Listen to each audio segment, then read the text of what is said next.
Hello there. I'm talking to you today from Wales, but I have made a general election decision.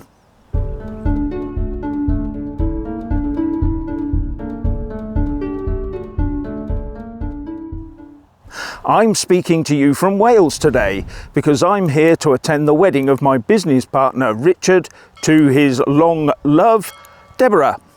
So I wish them all the well as they go forward. And that will be this afternoon. So this morning I'm just whiling away the time while they prepare to wander around and admire the scenery in Wales.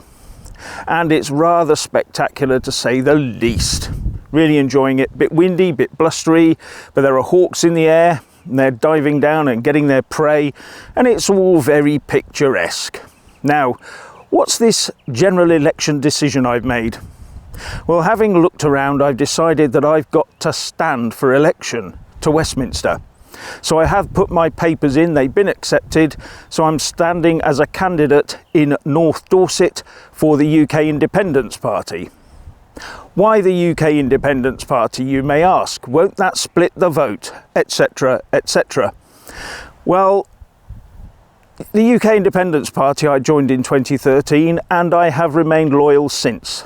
I've stayed a member, I've even become a patron so that I give them a bit extra money every year. But staying loyal is one thing, but I'm staying loyal to the country. I mean, after all, UKIP was or is the original party of Brexit. I'm staying with UKIP, I'm standing with UKIP. I think we got the right approach and the right ideas. Anyway, we'll see what all this transpires like at the end of the vote. But yes, that's why I'm doing it. I just think that UKIP is the right vehicle. It has the right thoughts. I was part of the policy team. We spent hours and hours and hours of going over policy to try and make them as attractive and as realistic as possible. A lot of people's policies are not realistic at all, and they sound like they're going to leap in day one and change everything. I'm afraid that reform of the UK institutions takes a lot more than just declaring I'm going to do it on day one. You cannot do it on day one. And half of the problem is you don't find out what the real problems are until you get in and look at the books and look at where we really are. And look at the foreign policy and all the rest of it, see it in depth, and then have to sort of scale back your immediate, I'm going to do this, I'm going to do that. I'm a bit of a realist in these things. It's going to take time and commitment. It's not going to be a case of just walking in and signing off a few laws. It's going to be far more complex than that. And you've got a lot of people to get past to get there. And it's no good saying, oh, clear out the civil service. That is a lot harder than it sounds, I can assure you.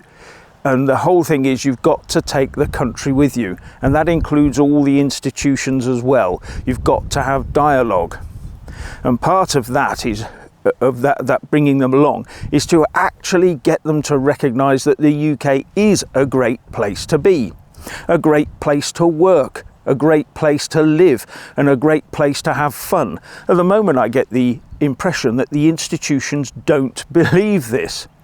They're not interested in all of that. They have big fundamental ideas and big grand plans.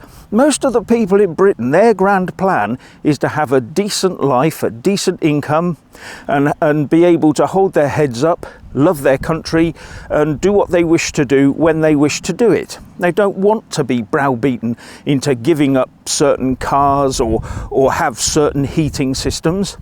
When they know, and it's become growingly obvious, that this whole net zero push is going to be hugely expensive.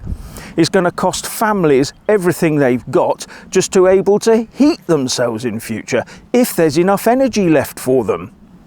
And it's just beggars belief that it's taken this long for people to cotton on. But how many politicians have been taken in by all of this? And it's not just that, there's the pandemic. How many politicians were taken in totally hook, line and sinker by that? And now the reports are dribbling and dripping out that maybe it wasn't such a good idea after all.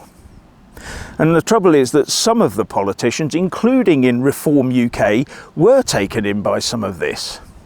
So we're not all immune from it. And we have to look at things in the round.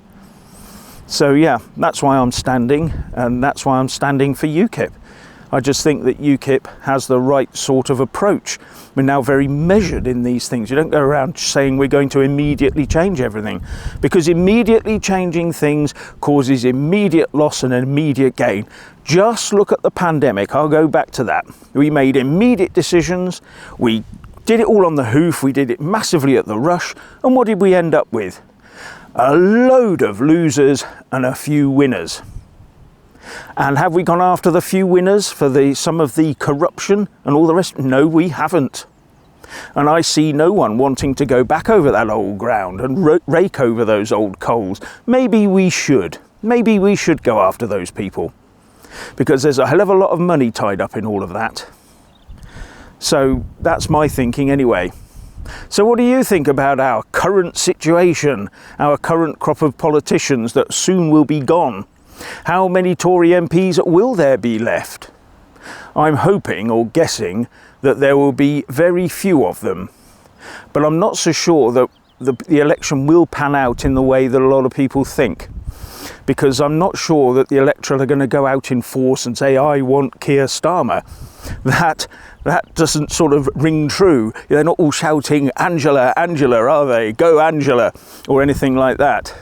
And with the other team, and they're not all sort of getting behind David Lammy and all the rest of it.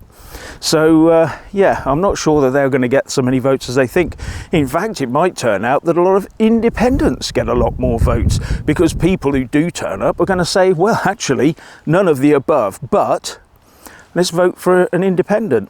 But to be honest, the UK Independence Party is probably the nearest to a sort of an independent that you'll get that is part of a sort of a cohesive group. So yeah, I'm hoping people will vote for me, but don't expect any at the rush immediacy. That is not going to happen in politics, and it's a good job it doesn't sometimes.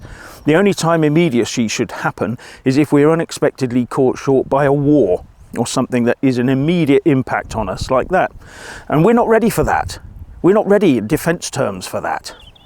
And that really is one of the biggest crimes out there, that we're not ready to defend ourselves. Not properly. We can't put the right number of tanks, warships and aeroplanes in place at the right time in the right place unless we've got months and years of planning. Russia caught us short with what it did, and now we're reaping the whirlwind on that one with prices of food and fuel. And look at the fuel situation. We should already have nuclear reactors up and running, but we haven't. Why not? I mean, this whole thing is just a shambles. We are now a shadow of our former self in this country, managed decline, and we need to say enough of that managed decline. But what we've got to do is accept that this is a long, hard reclamation of the UK. It will not happen overnight. You will not stop the boats immediately overnight. You will not stop legal migration immediately overnight. Laws have to be passed. We have to get rid of the ECHR for a start, and any other overbearing institutions. This takes time. It takes legislation. It takes getting the legislation through the civil service to start with. Then you've got to get it through the House of Commons, then the House of Lords, which will take forever. Then you've got to get it through the courts, because the courts will look back at previous international law and try to make out that it's all illegal. People don't realise this is the games that go on. This is the sort of battle, the long-term, hard grind battle, sticking to the task. And I'm not sure that there are many people out there who will go for the long, hard grind of doing that. They'll take the easy way out. They'll take the Northern Ireland Protocol sort of thing, and they'll just say, oh, that'll do, that's enough. That's called pragmatism. Where our sovereignty is concerned, there is no pragmatism. Either we are sovereign or we are not. And that comes down to the will, the iron will, to continue holding on to that sovereignty. So when you go to the ballot box, just remember all of this. Please do remember it all. And I wish you well in the future. And I'm now going to go back and get myself a nice cup of coffee and get ready for the wedding later on. Thank you for listening.